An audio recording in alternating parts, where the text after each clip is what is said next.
strengthened Pakistan's national security. Alhamdulillah. And it has even strengthened our commitment, the enduring commitment the PF has for stability and peace. But I have no doubt, and I can say with assurances, that the real genius and the mastermind, the cerebrum behind the design and the aim and the structure, the game plan of PF was the Chief of the Air Staff, Air Chief Marshal Zahir Ahmed Babat Sidhu.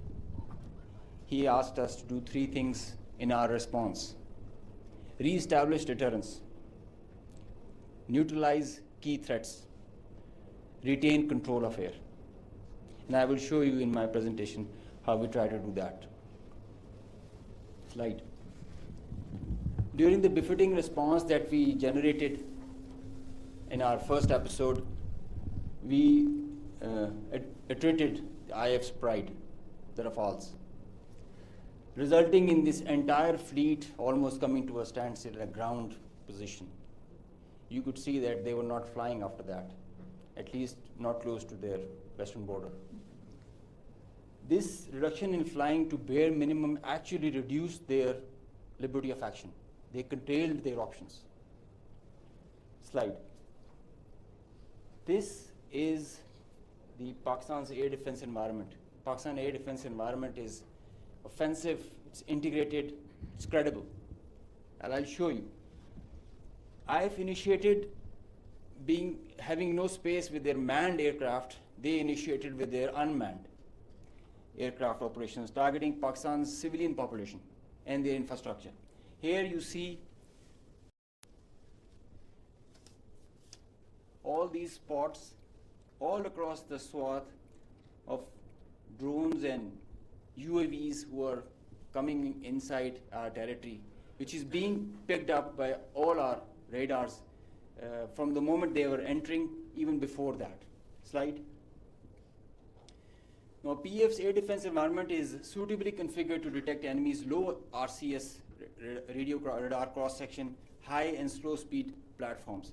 That you can see that they are all visible by the time they are entering. Slide. So the anti-drone systems of Pakistan Air Force and Pakistan Army also and Navy, they rendered the enemy US drones attacks ineffective by spoofing, jamming, and making their systems rendering them unserviceable. Slide.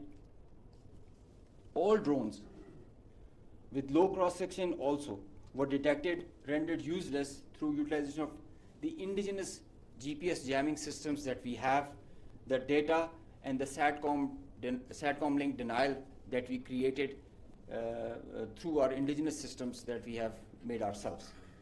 So whenever those systems were attacked with the soft kill, they had their error induced into the GPSs and they were going haywire. And whenever they were coming closer to any civil population or civil area of high value, a direct or a hot kill was achieved on them. Slide.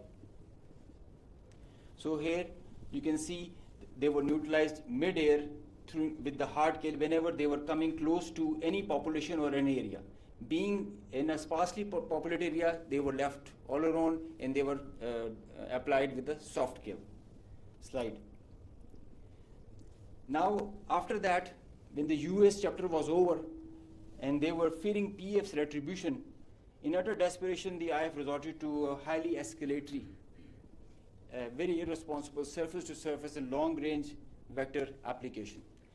You can see this is Suratgarh and this is our base Rafiki. This is our eastern border, and you can see the BrahMos, high-speed BrahMos, traveling almost at 3,000 kilometers per hour, who are going over there and coming numerous, one after another. And now they were being attacked with PF's soft kill. We were inducing the errors into them, into the GPSs, which increased their CEP. The probability of missing their target increases. And hard kill was also achieved. Here you see one of the US has gone, if by the end of the slide you see one of the US has overshot the target and gone ahead. This is the radar picture. You can see that they are going, this BrahMos will miss the target and will go ahead and fall in some no man's land. and they are being, one after another, they are coming back, crossing the borders. They are being picked, slide. They are being picked as soon as they are being launched. So real-time launch, mid-flight and terminal phase of all SSM, PF has the capability. Our air defense system, as I just mentioned, is very offensive, integrated, and credible. So here you see that they are being launched from Bhuj area. This is the southern part of the country. And this is our airfield Bhulari. You must have mentioned, you have seen there were a lot of mention from the our counterparts. Here you see this BrahMos is coming. It's almost reaching the target, and you'll see when we will apply the soft kill, look what happened to it. It moved left and then disappeared towards the ground. I mean, this is the radar evidence that we have that there so many of their vectors missed the targets. A lot of them did make because they were throwing like hundreds of them. Next slide. There's one more very interesting thing that I would like you to all see. This is where it is launched from our eastern side towards Jaisalmer. This is our airfield Shahbaz, Jacobabad. Now this BrahMos is crossing on top of Shahbaz, and it is going towards our western border, almost to our neighboring country towards that. And you can see this is going there, it's going ballistic. Now they are not even threatening their neighbor, they are threatening the regional stability of the whole continent and the larger area. So effective sensor to shooter grid that was made by PAF and the potent hardened soft kill capability that led to the missed target opportunities for lots of their surface to surface and long range vectors. Slide. Now this is another thing that I want you to all to see. This is a launch of a high speed projectile that has been launched from their area surrounding Adampur. Now these are the vectors where our radars are picking them, and it is disappearing short of Amritsar area within their own territory.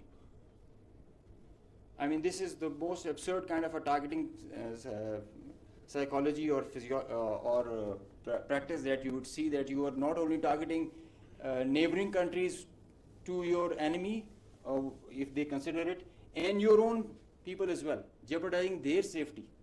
I mean, this is the high-speed project impacting within own territory, and we have other pictures for that also. This is the repeat occurrence that happened the other night also. Slide.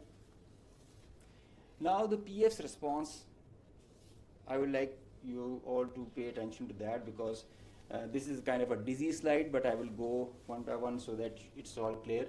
PF's response, PF's effective spectrum warfare, which supplemented the kinetic ops that we envisaged to take. The integrated, seamless, synchronous utilization of EW, cyber, and space domains, coupled with the synergetic all-domain offensive response, which orchestrated following a very intricate targeting mech. The mechanism that we undertook to engage the targets of swift, calibrated, effect-based approach to operations, which was undertaken across complete swath of the Indian Western Front. Now you have seen in the video montage that the whole border was exposed by PF and our armed forces. So starting from the north across LOC till Kandla,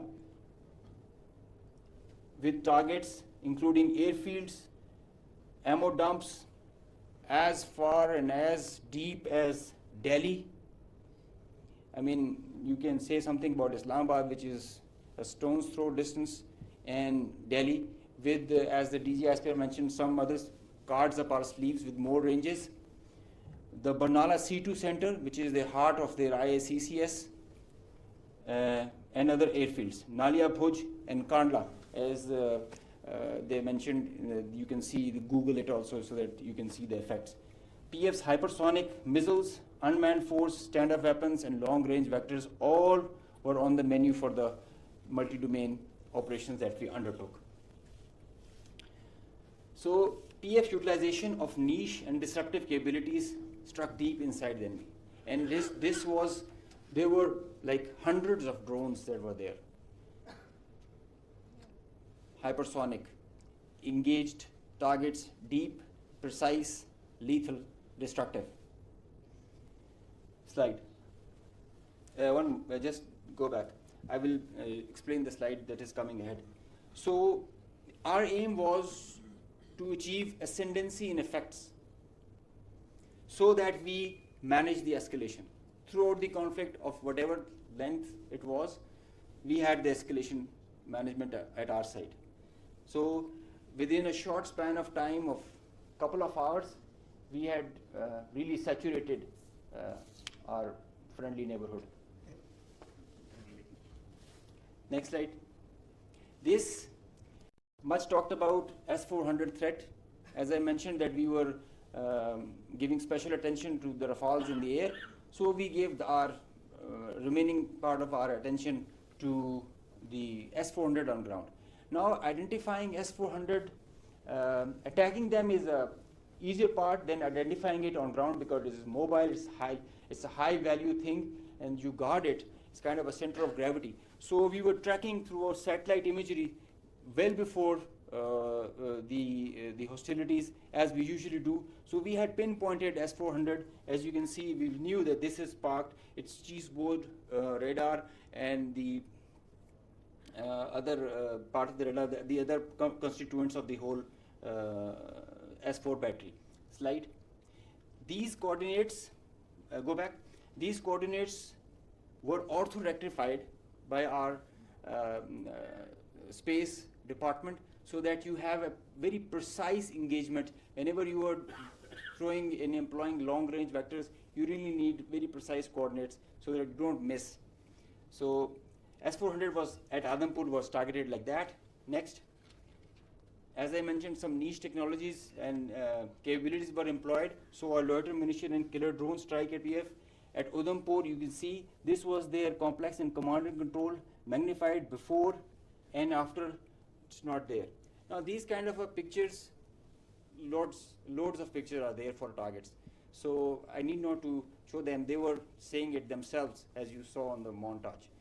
So PF's response remained very effective, very potent, and very effect-based. Slide. Time and place of own choosing, displaying bold, aggressive, and unwavering resolve of military leadership. Now I must take a moment to mention what kind of a pressure you have when this kind of a conflict arises, and I must appreciate the leadership, both the Chief of the Army Staff and Chief of the Air Staff, both.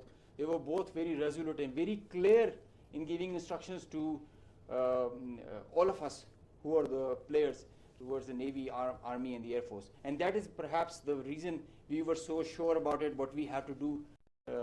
In speed and direction, sometimes you have to prioritize direction more than the speed. So we had the correct directions to follow. Slide.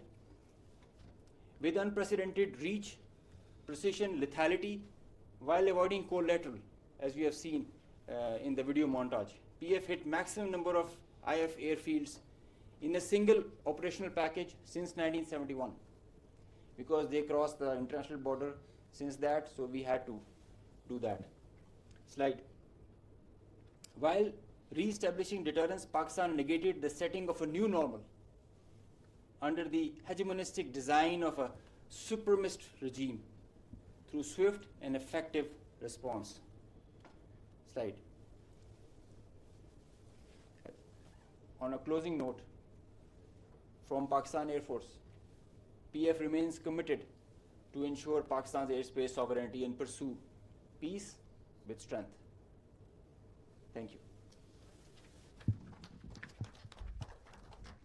So, ladies and gentlemen, after these presentations,